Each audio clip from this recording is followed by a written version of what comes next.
வணக்கம் நண்பர்களே. நம்ம உலகத்துல மனிதர்கள் எல்லாரும் குட்டியா இருந்து மிருகங்கள் பெருசா இருந்தா எப்படி இருக்குன்ற கதையை பத்தி தான் இன்னைக்கு நாம பார்க்க போறோம். இதை சுருக்கமா சொல்லணும்னா, ஆடுகள் வாழ்ற கிராமத்துல ஒரு குட்டி பொண்ணை தத்தெடுத்து வளர்க்குறாங்க ஒரு ஆடு தம்பதி. அங்க இருக்க மற்ற ஆடுகள் அந்த பொண்ணை விரோதியா தான் பார்க்கறாங்க. அதனால தான் யாருன்னு தெரிஞ்சுக்க ஊரை விட்டு கிளம்பி போறா இந்த பொண்ணு. இந்த சுவாரஸ்யமான பயணத்துல அவ சந்திக்க போற சவால்களை எப்படி சமாளிக்க போறான்றத பத்தி தரமான அனிமேஷன்ல வெளிவந்த லிட்டில் எம்மா படத்தோட விளக்கத்தை பார்க்கறதுக்கு முன்னாடி நம்ம சேனலுக்கு புதுசா வரவங்க மறக்காம ஃபிலிம் ஃபெதர்ஸ்க்கு சப்ஸ்கிரைப் பண்ணிடுங்க. நோட்டிஃபிகேஷன்ஸ் உடனே வர பெல் ஐகானை தட்டி விட்டுருங்க. எடுத்ததும் பெரிய பெரிய மிருகங்கள் வாழ்ந்துகிட்டு இருக்க உலகத்துல செம்பரி ஆடுகள் மட்டுமே இருக்க கிராமத்துல சுண்டலி சைஸ்ல ஒரு பொண்ணு இருக்கா. அவ பேரு தான் எம்மா. இங்க இருக்க ஒரு ஆடு தம்பதி தான் எம்மாவை கண்டுபிடிச்சு தத்தெடுத்து வளர்த்துக்கிட்டு இருக்காங்க. ஆனா இந்த கிராமத்துல இருக்க மற்ற ஆட்டுக்குட்டிகள் எம்மாவை ஏத்துக்க மாட்டேங்குதுங்க. அதை பெருசா எடுத்துக்காம அவளோட பிறந்த நாள் விழாவுக்கு எல்லாரையும் கூப்பிடுறா. பார்ட்டிக்கு முன்னாடி பாட்டில் அடிக்க வச்சு யாரு கரெக்டா அடிக்கிறாங்கன்னு போட்டி நடத்துறாங்க. அதுல முரட்டு ஆடு ஒண்ணு என்ன முயற்சி பண்ணாலும் ஒரு பாட்டிலையும் சாய்க்க முடியல. ஆனா சீரி பாஞ்சு ஓடி வந்த எம்மா சிறப்பா எல்லா பாட்டிலையும் அடிச்சு சாய்க்கிறா. அதை பார்த்து செம்ம கடுப்பாகி அவ உண்டிகோலை பிடிச்சி உடைக்க முயற்சி பண்ணுது அந்த முரட்டு ஆடு. உடனே திரும்பி பாரு, உங்க அம்மா வராங்கன்னு அதோட கவனத்தை சிதறடிச்சு உண்டிகோலை பிடிங்கிட்டு ஓடுறா எம்மா. அவளை பிடிக்க முரட்டு ஆடு முயற்சி பண்ணாலும் இவ சந்து பொந்துல பூந்து தப்பிச்சிடுறா. இதை பார்த்து ஒரு திருட்டு எலி எம்மாவை கடத்திட்டு போய் எதனா காசு பார்க்கலாமான்னு யோசிக்குது. அப்போ முரட்டு ஆடால எம்மாவை பிடிக்க முடியலன்னதும் மற்ற ஆட்டுக்குட்டிங்க கிட்ட இவ நம்ம இனத்தை சேர்ந்தவ கிடையாதுல்ல, அதனால இனிமே இவ கூட சேர்ந்து விளையாடாதீங்கன்னு கத்திட்டு போகுது. அதை கேட்டு எம்மாவோட பிறந்த நாள் விழாவுக்கு எந்த ஆட்டுக்குட்டியும் வரமாட்டேன்னு சொல்லிட்டு போயிடுதுங்க. அப்போ இந்த திருட்டு எலி எம்மா கிட்ட போய், நீ இந்த இனத்தை சேர்ந்தவ கிடையாதுன்னு உனக்கு தெரியுதுல்ல, நான் பல தேசங்களை சுத்தி வரவன், அதனால உன் இனத்தை சேர்ந்தவங்க எங்க வாழ்ந்துகிட்டு இருக்காங்கன்னு எனக்கு நல்லாவே தெரியும். உனக்கு விருப்பம் இருந்தா என் கூட வா, உன்னை கொண்டு போய் சேர்க்க வேண்டிய இடத்துல சேர்த்துடுறேன்னு சொல்லுது. ஆனா எங்க அப்பா அம்மா முன்பின் தெரியாதவங்க கூட சேரக்கூடாதுன்னு கத்து கொடுத்துருக்காங்க, அதனால நான் கிளம்புறேன்னு சொல்லிட்டு போறா எம்மா. ஒருவேளை உன் மனசு மாறுச்சுன்னா இன்னைக்கு நைட்டு வந்து என்ன பாரு, நாளைக்கு காலையில நான் இந்த ஊரை விட்டு கிளம்பிடுவேன்னு சொல்லுது திருட்டு எலி. அதை கேட்டு எம்மா அங்கிருந்து வீட்டுக்கு வந்ததும் பிறந்த நாள் விழாவை சிறப்பா கொண்டாட ஏகப்பட்ட தின்பண்டங்களை ரெடி பண்ணி வச்சிருக்காங்க அப்பாவும் அம்மாவும். ஆனா அவங்க கிட்ட மற்ற ஆட்டுக்குட்டிங்க வரமாட்டேன்னு சொல்லிடுச்சுங்கன்னு ஃபீல் பண்ணி சொல்றா எம்மா. சரி விடு, நாம வயிறார சாப்பிடலாம்னு சொல்லிட்டு அவளுக்கான பரிசை தராங்க. அதை திறந்து பார்த்தா உள்ள செம்பரி ஆடு போல அவ சைஸுக்கு ஒரு தொப்பியை ரெடி பண்ணி வச்சிருக்காங்க. இதை மாட்டிக்கிட்டா உன்னை யாரும் வெறுத்து ஒதுக்க மாட்டாங்க, ஆடு இனத்தை சேர்ந்தவன் உன்னையும் ஏத்துப்பாங்கன்னு சொல்றாங்க. பொய்யான வேஷத்தை போட்டு நான் ஏன்பா அடுத்தவங்களை ஏமாத்தணும்? இன்னும் சொல்ல போனா இன்னைக்கு என் பிறந்த நாளே கிடையாது தானே, நீங்க என்னை கண்டுபிடிச்ச நாள்னு வேணா சொல்லிக்கலாம். என்னை போலவே இருக்கிறவங்களை பத்தி எலி என்கிட்ட சொல்லுச்சு. அதுகிட்ட விசாரிச்சு பார்த்து நான் எங்க இருந்து வந்தேன்னு தெரிஞ்சுக்கலாமான்னு கேக்குது எம்மா. வெளியூருக்காரங்களை நம்ப கூடாதுன்னு உனக்கு எத்தனை வாட்டி நான் சொல்லிருக்கேன், அவங்க நம்மளை ஏமாத்த தான் பார்ப்பாங்க, அதனால நீ கண்டதையும் நினைச்சு வருத்தப்படாம சந்தோஷமா இருக்கிற வழியை பாருன்னு சொல்றாங்க அப்பாவும் அம்மாவும். அதை ஏத்துக்க முடியாம போய் அவ ரூம்ல படுத்துடுறா எம்மா. அவளை நினைச்சு அம்மாவும் அப்பாவும் கவலைப்படுறாங்க. அன்னைக்கு நைட்டு 2 பேரும் தூங்குனதும் எம்மா வீட்டை விட்டு வெளியே போய் எலியை தேடி வரா. அந்த பயபுள்ள சாமர்த்தியமா இவளை பிடிச்சி கோணிக்குள்ள போட்டு உன்னை நல்ல விலைக்கு வித்துடுறேன்னு சொல்லிட்டு போகுது. இது இப்படி இருக்க நகரத்துல ஆராய்ச்சியாளரா இருக்கு ஒரு ஓநாய், அதோட பேரு எட்வர்டு. அதுக்கு பணத்தாசை பிடிச்ச சான்சோன்ற உதவியாளரும் ப்ரொஃபஸரா இருக்க பபூன் இனத்தை சேர்ந்த குரங்கான நிக்கோலாயும் இருக்காங்க. இது நாள் வரைக்கும் அது கஷ்டப்பட்டு ஆய்வு பண்ணி கண்டுபிடிச்ச விஷயங்களை கொண்டு வந்து 3 பேர்கிட்ட காட்டுது. அதுல நமக்கு முன்னாடி இந்த உலகத்துல 5 விரல் கொண்ட ஜீவராசிகள் வாழ்ந்ததாகவும் அதை நிரூபிக்க கற்கால ஓவியங்களும் சின்னதா இருக்க மனிதனோட எலும்பு கூடையும் எடுத்துட்டு வந்து காட்டுறாரு. அதை பார்த்து ஆச்சரியப்பட்ட 3 பேரும் எங்களுக்கு உயிரோட ஒரு சாம்பிளை எடுத்துட்டு வந்து காட்டுங்க, அப்பதான் இதை நம்ப முடியும்னு சொல்றாங்க. அதுக்கு நான் எங்க போறதுன்னு யோசிச்சுக்கிட்டே கடுப்புல அங்கிருந்து வெளியே வந்துருது எட்வர்டு. உள்ள நடந்த விஷயத்த ப்ரொஃபசர் நிக்கோலாய் கிட்ட சொல்லி வருத்தப்படுது. அந்த சமயம் திருட்டு எலி சான்சோவை தனியா கூட்டிட்டு போய் எம்மாவை காட்டுது. அதை பார்த்ததும் உன்னதான எட்வர்டு தேடிக்கிட்டு இருந்தான், சரி எவ்வளோன்னு சொல்லுப்பா, ரேட்டை பேசி முடிச்சுப்போம்னு எலிகிட்ட கேக்குது சான்சோ. அதுக்கு 5 லட்சம் வரைக்கும் வேலை சொல்லுது எலி. ஆனா சான்சோ 200 ரூபாய்க்கு டீலை பேசி முடிச்சிருது. அதே சமயம் எட்வர்டு ப்ரொஃபசர் கிட்ட நிச்சயமா என்னோட ஆராய்ச்சியை நான் நிரூபிச்சு காட்டுவேன்னு சத்தியம் பண்ணிட்டு சான்சோவை தேடுது. அது எலி கூட பேசிக்கிட்டு இருக்கிறத பார்த்து இங்க என்ன பண்ணிக்கிட்டு இருக்கேன்னு கத்தனதும் உங்க ஆராய்ச்சியை நிரூபிக்க இந்த சாம்பிள் போதுமான எம்மாவை காட்டுது சான்சோ. அதை பார்த்ததும் ஆச்சரியத்துல வாய பொழந்த எட்வர்டு கையில இருந்த 400 ரூபாயையும் எலி பயப்புள்ள கிட்ட கொடுத்து எம்மாவை வாங்கிடுது. உடனே கூண்டை திறந்து எம்மாவை பிடிக்கலாம்னு பார்த்தா எட்வர்டு கிட்ட சிக்காம அங்கிருந்து தப்பிச்சு ஓடிடுது. இதுக்கு மேல இது ஏன் பொறுப்பு இல்ல, நீங்க தான் ஜாக்கிரதையா பாத்துக்கணும்னு கையை விரிச்சிருது எலி பயப்புள்ள. சரின்னு சான்சோவும் எட்வர்டும் அதை பிடிக்க முயற்சி பண்ணுதுங்க. ஆனா 2த்துக்கும் டேக்கா கொடுத்து டிரைனேஜுக்குள்ள பூந்து தப்பிச்சிருது எம்மா. இது இப்படி இருக்க ஊர்ல எம்மாவை காணோம்னதும் அம்மாவும் அப்பாவும் பயங்கரமா கவலைப்படுறாங்க. இந்த பக்கம் டிரைனேஜுக்குள்ள தனியா உக்காந்துட்டு இருந்த எம்மாவை பயமுறுத்த ஒரு ஜீவன் முயற்சி பண்ணுது. அது யாருடான்னு எட்டி பார்த்தா ஒரு ஆமை இருக்கு. சரின்னு கிட்ட போய் அதுகிட்ட பேச வருது எம்மா. ஆனா ஆமை எம்மாவை பார்த்ததும் பயந்து போய் ஓட்டுக்குள்ள பூந்துருது. நான் உன்னை எதுவும் செய்ய மாட்டேன், அதனால நீ தைரியமா வெளியே வரலாம்னு அன்போட பேசுறா எம்மா. அதை கேட்டு வெளியே வந்த ஆமை என்னோட பேரு நியூட்டன்னு சொல்லுது. அப்போ அதோட ஒரு கை இரும்புல இருக்கிறத பார்த்து என்ன இதுன்னு கேட்கறா எம்மா. எனக்கு ஒரு கை இல்ல, அதனால நானே உருவாக்கணும்னு காட்டுது நியூட்டன். அதை எம்மா பிடிச்சதும் கை பயங்கரமா நீண்டு போகுது. அவகிட்ட பயப்படாத, இதை போல ஏகப்பட்ட விஷயங்களை நான் கண்டுபிடிச்சு வச்சிருக்கேன்னு அதோட ஆய்வு கூடத்தை காட்டுது நியூட்டன். அப்போ அங்க எம்மாவை தேடி எட்வர்டும் சான்சோவும் வருதுங்க. அதை பார்த்து நியூட்டன் கிட்ட தயவு செஞ்சு என்னை காப்பாத்துன்னு கேட்குறா எம்மா. நீ கவலைப்படாத, என்னோட கண்டுபிடிப்புகள் அவங்கள கண்டமேனிக்கு அட்டாக் பண்ணும்னு சொல்லுது நியூட்டன்.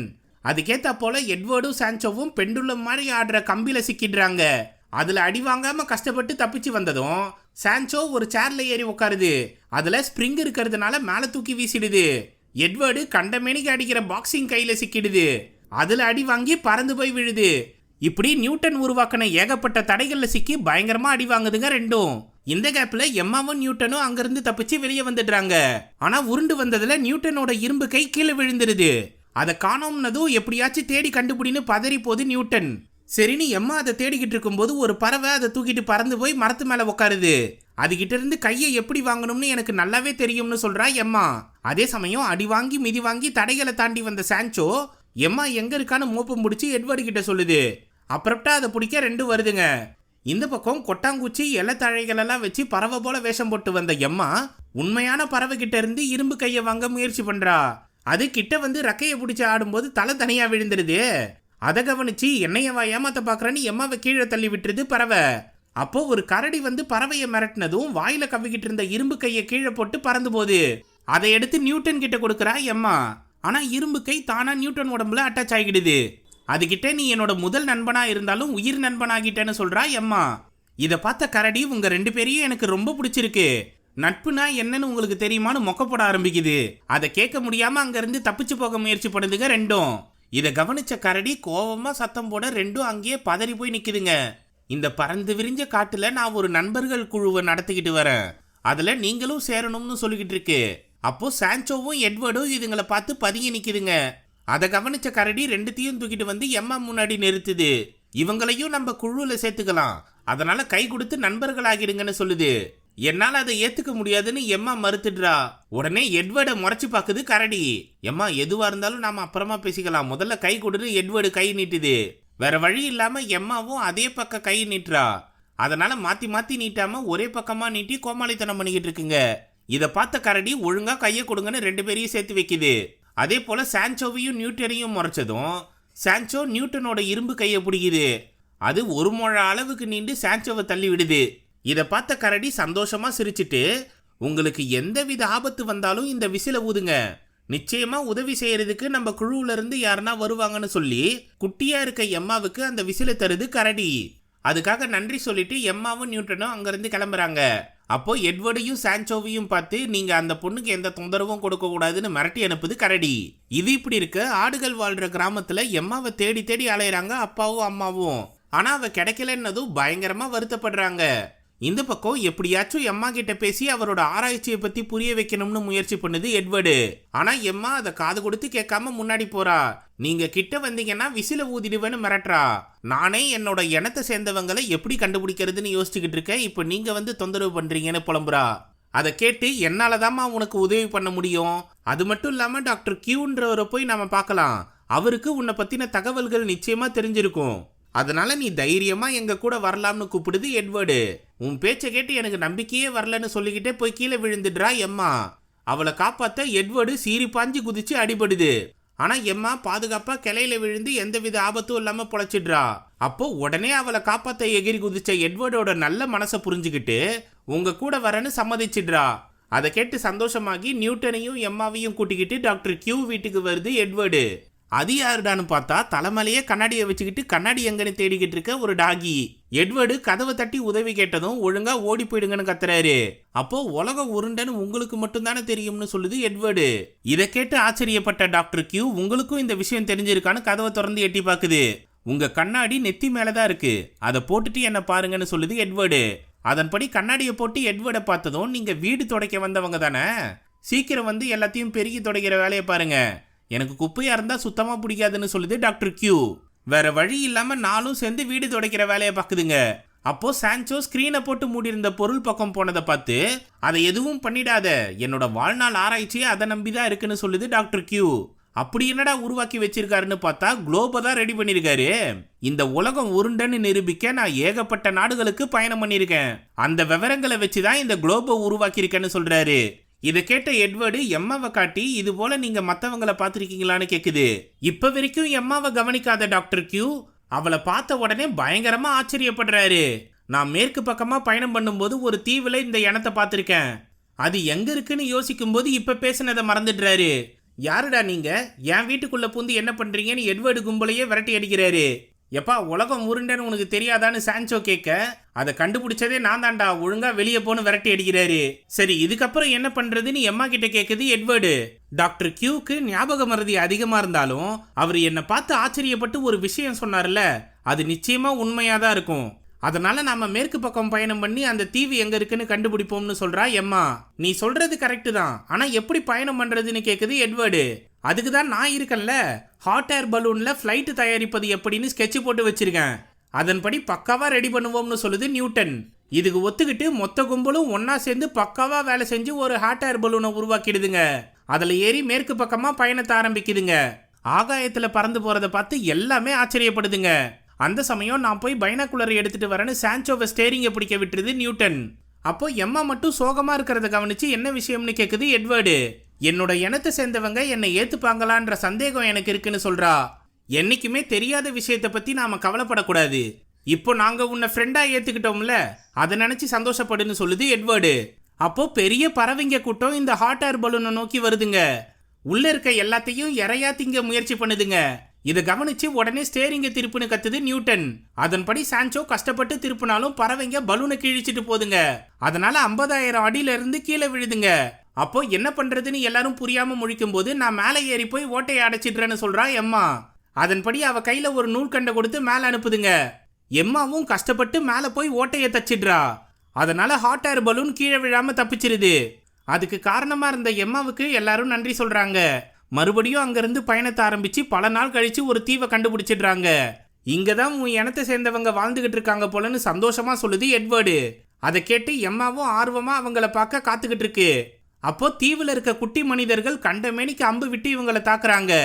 அதுல ஒண்ணு எட்வர்டு மேல பட்டதும் மயக்கம் போட்டு கீழே விழுந்துடுது. கூடவே எம்மாவும் விழுந்துடுறா. இந்த தாக்குதலை சமாளிக்க முடியாம சான்சோ அங்கிருந்து தப்பிச்சிடலாம்னு முடிவு பண்ணி ஹாட் ஏர் பலூனை திருப்பிடுது. நியூட்டன் அதை என்ன தடுத்தாலும் சட்டை பண்ணாம போகுது. அப்போ கடல்ல விழுந்த எட்வர்டை கட்டி போட்டு தூக்கிட்டு வராங்க மனிதர்கள். கூட வந்த எம்மா எட்வர்டை பத்தி என்ன சொன்னாலும் அதை வாயை மூடிட்டு வர சொல்றாங்க. எட்வர்டுக்கு மயக்கம் தெளிஞ்சதும் என்னை எதுக்காக கட்டி போட்டிருக்கீங்க, நான் எதுவும் செய்ய மாட்டேன், அதனால பயப்படாம என்னை அவுத்து விடுங்கன்னு கேக்குது. உன்னை கொண்டு போய் எங்க ராணி முன்னாடி நிறுத்துறோம், அவங்க சொல்றதுதான் இறுதி தீர்ப்புன்னு காவலாளி சொல்லி அழைச்சிட்டு வராங்க. அப்போ இந்த தீவுல இருக்க வீடுகளையும் கட்டுமான பணிகளையும் சுத்தி பார்த்துக்கிட்டே வருது எட்வர்டு. அதை கொண்டு போய் கோட்டைக்கு முன்னாடி நிறுத்தினதும் கெத்தா ராணி என்ட்ரி கொடுக்குறாங்க. எதுக்காக நீங்க இங்க வந்தீங்கன்னு கேட்க, நான் ஒரு ஆராய்ச்சியாளர், உங்களை பத்தி தெரிஞ்சுக்க தான் வந்தேன், அதே போல எம்மாவையும் இங்க கொண்டு வந்து சேர்க்க வந்தேன்னு சொல்லுது எட்வர்டு. அது இருக்கட்டும், இந்த தீவை எப்படி கண்டுபிடிச்சிங்கன்னு கேக்குறாங்க ராணி.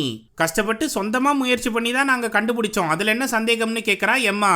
அப்போ காவலர்கள்லாம் எம்மாவை தாக்க வர்றதை பார்த்து கயத்தை அறுத்துக்கிட்டு அவங்கள தடுத்து நிறுத்த முயற்சி பண்ணுது எட்வர்டு. உடனே ராணி ரகசிய கதவை திறந்து 2 பேரையும் கீழே தள்ளிடுறாங்க. நான் கேட்ட கேள்விகளுக்கு சரியான பதில் சொல்ற வரைக்கும் நீங்க இங்கதான் இருக்கணும்னு சொல்லிட்டு போறாங்க. அப்போ பெரிய உருவம் தீவுக்குள்ள வந்ததும் எல்லாரும் பதறி போறாங்க. அது முன்னாடி நின்ன ராணி என்ன பண்றதுனே தெரியாம தகச்சு போய் நிக்கிறாங்க.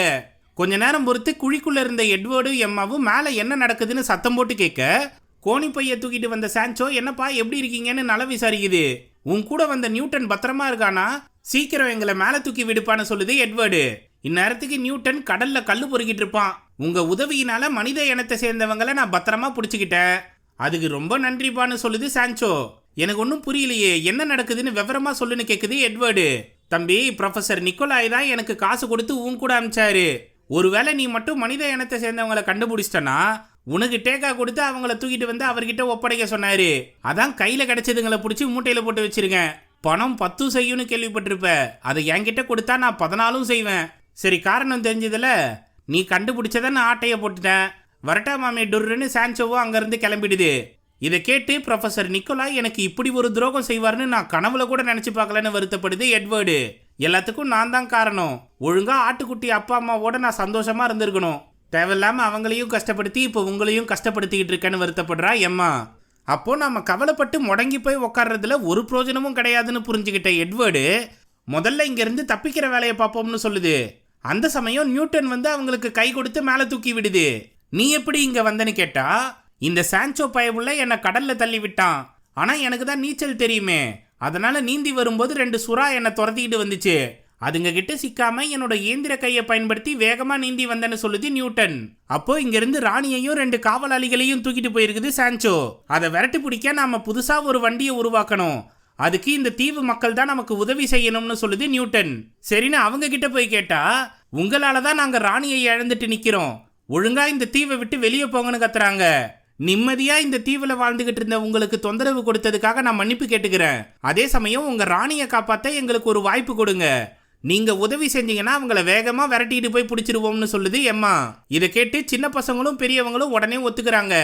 அப்புறம்டா அவங்க கூரை மேல போட்டிருந்த துணிகளை பயன்படுத்தி ஹாட் ஏர் பலூனை ரெடி பண்ண உதவி பண்றாங்க. அதை சீரும் சிறப்புமா செஞ்சு முடிச்சு அங்கிருந்து கிளம்புறாங்க எம்மா கேங்கு. இது இப்படி இருக்க, ஆடுகள் வாழ்ற கிராமத்துல அம்மா சோகமா உக்காந்துகிட்டு இருக்க, அப்பா ஓடி வந்து நியூஸ் பேப்பர்ல ஒரு விஷயத்தை காட்டுறாரு. அதுல ப்ரொஃபசர் நிக்கோலாய் குட்டி மனிதர்களை கண்டுபிடிச்சிருக்கிறதாகவும் அவங்கள காட்சிப்படுத்த போறதாகவும் போட்டிருக்கு. அப்போ நிச்சயமா எம்மா அங்கதான் இருப்பான்னு ஆணித்தனமா சொல்றாரு நைனா. அதை கேட்டு சந்தோஷப்பட்ட மம்மி உடனே அவர் கூட கிளம்பி போறாங்க. இந்த பக்கம் ப்ரொஃபசர் நிக்கோலாய் குட்டி மனிதர்கள் மூலமா கிடைக்க போற பேரையும் புகழையும் எதிர்பார்த்து காத்துக்கிட்டு இருக்காரு. அப்போ ஒரு வீட்டு வாசல்ல சில மிருகங்கள் ஒண்ணு கூடி அவரை வாழ்த்தி கோஷம் போடுதுங்க. அதனால சந்தோஷத்தோட வெளியே வந்து உங்களுக்காக அந்த அதிசய மனிதர்களை அகாடமியில காட்டினதுக்கு அப்புறம் கண்காட்சி பொருளா விற்கிறேன், எல்லாரும் வந்து பார்த்துட்டு போங்கன்னு சொல்றாரு. அதை கேட்டு இவரை போல ஒரு புத்திசாலி யாருமே இருக்க மாட்டாங்க. அடுத்தவனோட கண்டுபிடிப்பை திருடி அவர் கண்டுபிடிச்சதா சொல்லுவாரு. சரியான புழுகு முட்டைன்னு முன்னாடி வந்து சொல்றாரு எட்வர்டு. அதை பார்த்து இவன் எப்படி திரும்பி வந்தான்னு சான்சோ பதறி போகுது. இந்த கேப்ல எம்மா நைஸா ஜன்னல் வழியா பூந்துடுது. அப்போ ப்ரொஃபசர் நிக்கோலாய் எட்வர்டு கிட்ட நைஸா பேசி அவனை உள்ள கூட்டின்னு வந்துடுறாரு. தம்பி, உன்னை விட இது அகாடமியில நான் காட்டினா பேரும் புகழும் பெருசா கிடைக்கும்னு சொல்றாரு. அதை ஏத்துக்க முடியாம எட்வர்டு பயங்கரமா வாதாடிக்கிட்டு இருக்காப்புல. அப்போ மேல இருந்த சான்சோ எட்வர்டை நிக்கோலாய் பார்த்துப்பாரு. நாம எதுக்கு பயப்படணும்னு சொல்லிட்டு சரக போட்டு படுத்துருது. அது கண்ணுல சிக்காம பதுங்கி இருந்த எம்மா ராணியும் அவங்களோட காவலர்களும் இருக்கிற கூண்டை கண்டுபிடிச்சிருது. அதோட சாவி சான்சோ இடுப்புல இருக்கிறத கவனிச்சு பதுசா போய் அதை லவுட்டிடுது. அப்ரப்டா ஓடி வந்து கூண்டை திறந்து எல்லாரையும் தப்பிச்சு போக சொல்லுது. ஒரு துரோகியோட உதவி எங்களுக்கு தேவையில்லைன்னு ராணி மறுத்துடுறாங்க. அதுக்கு பிராயச்சித்தம் செலுத்த தான் நாங்க இப்போ உதவி செய்ய வந்திருக்கோம். அதனால தயவு செஞ்சு எங்களை நம்புங்கன்னு சொல்றா எம்மா. அப்பதான் ராணிக்கு எம்மாவை பத்தின ஞாபகங்கள் வருது. நீயும் நம்ம தீவை சேர்ந்தவதான். சின்ன வயசுல நீ கடற்கரையில விளையாடிக்கிட்டு இருக்கும்போது ஒரு டாகி கப்பலை எடுத்துக்கிட்டு வந்துச்சு. அதை நாங்கெல்லாம் ஒன்னா சேர்ந்து அம்பு விட்டு விரட்டி அடிச்சோம். ஆனா நீ அந்த படகுல ஏறி போயிட்டேன்னு சொல்லுது. அதுக்கப்புறம் தான் பெரிய அலையில சிக்கி படகுல இருந்து கீழே விழுந்து ஆடுகள் வாழ்ற கிராமத்துக்கு போய் சேர்ந்துச்சு. அங்கிருந்த 2 ஆடுகள் எம்மாவை தத்தெடுத்து வளர்த்திருக்காங்க. இந்த விஷயம் தெரிஞ்சதும் எம்மா பயங்கரமா சந்தோஷப்படுறா. உடனே ராணி அங்க கூட்டிட்டு அங்கிருந்து தப்பிச்சு போக ரெடியா இருக்கா. அப்ப எந்திரிச்ச சான்சோ 3 பேரையும் கூண்டுல அடைச்சிருது. ஆனா அதுங்க பண்ற அட்டகாசத்தை கட்டுப்படுத்த முடியாம சான்சோ தவிக்குது. இந்த சத்தம் கேட்ட நிக்கோலாய் மேல என்ன நடக்குதுன்னு கேக்குறாரு. அப்போ எட்வர்டு அவருக்கு டேக்கா கொடுத்து நைஸா பேக் எடுத்துட்டு வந்து நிக்குது. சான்சோ அந்த கூண்டை தூக்கிட்டு கீழே வரும்போது ராணி கிட்ட இருந்த கொம்பை பிடுங்கி சான்சோ கையிலேயே ஒண்ணு வைக்கிறா எம்மா. அதனால வலி தாங்க முடியாம கூண்டை கீழே போட்டுருது. உடனே அதுல இருந்து வெளியேறி படிக்கட்டு கைப்புடியில சறுக்கிட்டு வந்து எட்வர்டு பைக்குள்ள பூந்துருதுங்க. அப்புறம்டா அந்த பையவுள்ள பைய சாத்திக்கிட்டு அங்கிருந்து தப்பிச்சு ஓடுது. அதை பிடிக்க நிக்கோலாயும் சான்சோவும் துரத்திக்கிட்டு வருதுங்க. ஆனா எட்வர்டு அதுங்களை முட்டி மோதி கீழே தள்ளி விட்டு தெரிச்சு ஓடுது. அதே சமயம் ஆட்டு மம்மியும் டேடியும் எம்மாவை தேடி ஊருக்கு வராங்க. அவங்களுக்கு வழி சொல்ல பறவை ஓவரா சீன் போடுது. எப்பவும் போல அதை தட்டி கேட்க வந்த கரடி ஒழுங்கா வழி சொல்லுன்னு மிரட்டுது. அப்போ நிக்கோலாய் வெறி கொண்டு எகிரி எட்வர்டை பிடிச்சிடுறாரு. ஆனா கீழே இருக்க கட்டை வெயிட் தாங்காதுன்னு தெரிஞ்சு எட்வர்டு பின்னாடியே போகுது. அங்க காலை வச்சு நிக்கோலாய் கீழே விழுந்துடுறாரு. தலைகணம் அதிகமாச்சுன்னா இப்படி தடிக்கி விழ வேண்டியது தானே அட்வைஸ் பண்ணிட்டு எட்வர்டு அங்கிருந்து போகுது. அப்போ சான்சோ அதுங்களை பிடிக்க முயற்சி பண்ணுது. ஆனா பையில இருந்த எம்மா கரெக்டா எட்வர்டை கீழே குனிய சொன்னதும் சீறி பாஞ்சி வந்த சான்சோ முட்டி மோதி கீழே விழுது. அப்போ நிக்கோலாய் கட்ட மேல நடந்து போன எட்வர்டை கீழே தள்ளி விட முயற்சி பண்ணுது. அப்போ தூரத்துல இருந்த கரடியை கவனிச்சு உடனே எம்மா விசில் அடிக்குது. அந்த சத்தம் கேட்டு அந்தரத்துல தொங்கிட்டு இருந்த எம்மாவுக்கு உதவி பண்ண பறவை அனுப்பி வைக்குது கரடி. அப்போ குரங்கு எட்வர்டை கீழே தள்ளி விட்டுருது. அதனால பைக்குள்ள இருந்த எம்மாவும் வெளியே வந்து விழுந்துடுறா. ஆனா சரியான சமயத்துல வந்த பறவை எம்மாவை பிடிச்சி காப்பாத்திருது. எட்வர்டு சான்சோ விழுந்த குப்பை தொட்டி மேலேயே விழுந்துருது. அப்போ நிக்கோலாய் எட்வர்டை மடக்கி பிடிச்சதும் கரடி அதை தட்டி கேட்க வருது. ஐயா, இவனுக்கு நட்புனா என்னன்னு புரிய வைங்கன்னு சொல்லிட்டு அங்கிருந்து தப்பிச்சு ஓடுது எட்வர்டு. உடனே கரடி நிக்கோலாய்க்கு நட்பை பத்தி பாடம் நடத்த ஆரம்பிக்குது. அதுகிட்ட இருந்து தப்பிக்க முடியாம நிக்கோலாய் தவிக்குது. இந்த கேப்ல எம்மா ஆட்டு மம்மியையும் டாடியையும் சந்திச்சிடுது. இப்படி சொல்லாம கொள்ளாம போயிட்டேமான்னு அவங்க அன்போட கட்டி தழுவ அவ கண்ணீர் சிந்துறா. அப்போ எட்வர்டு பையில இருந்த ராணியும் காவலாளிகளும் ஆட்டு மம்மி டாடிக்கு நன்றி சொல்றாங்க. ஃபர்ஸ்ட் இவங்களை பாதுகாப்பான இடத்துல கொண்டு போய் சேர்க்கணும். இங்க இருந்து மேற்கு பக்கமா போனீங்கன்னா ஒரு இரும்பு கை ஆம ஹாட் ஏர் பலூனை ரெடி பண்ணி வச்சிருக்கோம். அதுல கொண்டு போய் இவங்களை சேர்த்துருங்கன்னு ஆட்டு மம்மியையும் டாடியையும் அனுப்பி வைக்குது எட்வர்டு. அது வரைக்கும் நிக்கோலாயை சமாளிக்க தனியா ஓடுது எட்வர்டு. இதை ஒளிஞ்சு நின்று ஒட்டி கட்டுறது திருட்டு ஏலி. அப்போ சான்சோ கரடி கிட்ட போய் நானும் உங்க சங்கத்துல ஒருத்தண்டா, அதை மறந்துட்டீங்களா? இந்த பயபுள்ளைக்கு உண்மையான நட்பை பத்தி நான் விளக்குறேன், நீங்க போய் உங்க வேலையை பாருங்கன்னு அனுப்பி வைக்குது. அங்க இருந்து கிளம்பி எட்வர்டை மடக்கி பிடிச்சிருதுங்க நிக்கோலாயும் சான்சோவும். எங்கடா குட்டி மனிதர்கள்னு கேட்டா அதை பத்தி எந்த ஒரு தகவலும் சொல்ல மாட்டேன்னு மறுத்துருது. அப்போ திருட்டு எலி ஓடி வந்து அவங்க எங்க போயிருக்காங்கன்னு எனக்கு தெரியும், காசு கொடுத்தீங்கன்னா சொல்றேன்னு நெக்கலா கேக்குது. உடனே அதை பிடிச்சி பிதுக்கி உண்மையை கக்க வச்சிடுது நிக்கோலாய். அப்புறம்டா ஆட்டு மம்மியையும் டாடியையும் விரட்டிக்கிட்டு போகுது. அதே சமயம் எம்மா எட்வர்டுக்கு உதவி பண்ண வருது. அதுக்கு உண்டிகோலை கொடுத்து அனுப்புறாங்க மம்மியும் டாடியும். இந்த பக்கம் தள்ளு வண்டியை எடுத்துக்கிட்டு நிக்கோலாய் ஆட்டு மம்மியும் டாடியும் பிடிக்க வருது. அதுங்களை தடுக்க எட்வர்டு ட்ரை சைக்கிளை திருடிக்கிட்டு வருது. இதுங்க ரெண்டும் முட்டி மோதி கீழே விழுந்து உருண்டு விரண்டு வருதுங்க. அப்போ பறவை மேல உக்காந்துருந்த எம்மா உண்டிகோலை பயன்படுத்தி நிக்கோலாயை தாக்குது. இதுங்களுக்கு நடுவுல ஏற்படுற கலவரமான சண்டையில ஒன்னுத்துக்கு ஒன்னு சளைச்சதில்லைன்றா போல முட்டி மோதி மங்கம் மாளுதுங்க. கடைசியா எட்வர்டு நிக்கோலாயும் ஒரு இடத்துல முட்டி பறந்து போய் விழும்போது குட்டி மனிதர்கள் இருக்க பையும் காத்துல பறந்து வருது. ஆனா அதுக்குள்ள வெறும் உருளைக்கிழங்கு மட்டும்தான் இருக்கு. அப்போ குட்டி மனிதர்கள் எங்கடா போனாங்கன்னு பார்த்தா ஆட்டு மம்மியும் டாடியும் அதுங்களை கூடையில தூக்கிட்டு போறாங்க. இதை கவனிச்சு திரும்பவும் நிக்கோலாய் அவங்கள துரத்திட்டு போகுது. அப்போ ஆட்டு டாடி நிக்கோலாயை பிடிச்சிக்கிட்டு மம்மியை முன்னாடி அனுப்பி வைக்குது. ஆனா நிக்கோலாய் ஆட்டு டாடியை உதைச்சி தள்ளிட்டு மம்மியை பிடிக்க வரும்போது பறவை மேல வந்த எம்மா நிக்கோலாயை தாக்குது. அப்போ செம்ம கடுப்பாகி உயரமா எகிரி எம்மாவை பிடிச்சிருது நிக்கோலாய். ஒழுங்கா அந்த 3 பேரையும் என்கிட்ட தரலனா எம்மாவை கொன்னுடுவேன்னு மிரட்டுது. அங்க வந்த எட்வர்டு நிக்கோலாய் கூட மோதி எம்மாவை காப்பாத்துது. ஆனா ஒரு கட்டத்துல ரெண்டும் அடிச்சுக்கிட்டு பள்ளத்தாக்குல இருந்து கீழே விழுதுங்க. அதுல நிக்கோலாய் மட்டும் கடல்ல விழுந்துருது. ஆனா எட்வர்டு முனைய பிடிச்சிக்கிட்டு மேல வந்துருது. அப்போ தனியா சிக்கின சான்சோ என்னை விட்டுருங்கப்பா, நிக்கோலாய் என்னை மிரட்டினதுனால தான் நான் உனக்கு துரோகம் செஞ்சேன், திரும்பவும் என்னை அல்ல கையா சேர்த்துக்கோன்னு கேக்குது. என் கண்ணு முன்னாடியே நிக்காத, ஒழுங்கா ஓடி போயிடுன்னு மிரட்டுது எட்வர்டு. அட நீங்க வேற சான்சோவை திட்டாதீங்கப்பா, அதை நம்ம கரடி மாமாவுக்கு உதவியாளரை அனுப்பிடுவோம்னு விசில ஊதுது எம்மா. அதை கேட்டு ஆள விடுறா சாமி, அவன் நட்பை பத்தி பேசி என் உயிரை எடுப்பான்னு சொல்லிட்டு தெரிச்சு ஓடுது சான்சோ. எல்லாம் நல்லபடியா முடிஞ்சதும் ஆட்டு மம்மிக்கும் டாடிக்கும் நன்றி சொல்லிட்டு கிளம்புறா எம்மா.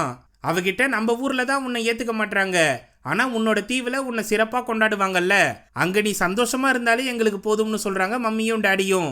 அதை கேட்டு கண்ணீர் சிந்தி கட்டி தழுவுது எம்மா. இவங்க கூட சேர்ந்து எட்வர்டும் வரேன்னு சொல்லுது. அதுக்கு ராணியும் சம்மதிக்கிறாங்க. அதனால எல்லாரும் இங்க இருந்து சந்தோஷமா கிளம்புறதோட படம் முடியுது. என்னைக்குமே நம்ம உழைப்பை திருடுறதுக்கு 1000 பேர் வருவாங்க, அதை நம்புதுன்னு நிரூபிக்க நாம பல 1000 மடங்கு முயற்சி பண்ணி ஆகணும். இந்த கருத்தூசிய சிறப்பா இந்த படம் போட்டிருக்குப்பா. இதை பத்தின உங்க கருத்துக்களை கமெண்ட் செக்ஷன்ல சொல்லுங்க.